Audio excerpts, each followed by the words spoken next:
तिर्सुलीको चाहिँ ड्याम फुटेर है लगभग आज चाहिँ तिर्सुली बजारदेखि लिएर यो माथितिरको ठुला सहरहरू सबै लगेको छ होइन। यो गोसाइकुण्ड आउने जति सबै बाटोहरू सबै लगेको छ। कति मान्छे धेरै सोरेर लगेको छ।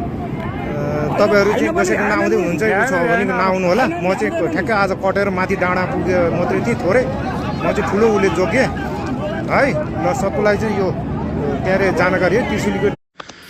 रसुवाको लेन्दे खोलामा आएको बाढी भोटेकोसीमा मिसिएसँगै रसुवा र नुवाकोटको चाहिँ धेरै क्षेत्रमा बाढीले ठूलो भौतिक क्षति गरेको छ र यो पछिल्लो 50 वर्षभन्दा पछाडिको धेरै ठूलो बाढी आएको छ नेपालमा र यो बाढीले मानवीय क्षति पनि ठूलो गरेको आशंका गरिएको छ। पूर्व सूचना कम हुँदाखेरि र त्रिशुली नदी र भोटेकोसी नदीको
यो भनेको चाहिँ देवीघाट हाइड्रो पावर हो। यो हाइड्रो पावर नै छैन।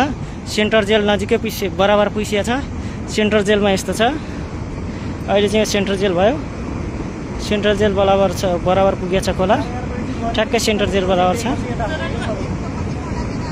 हेर्नुहोस्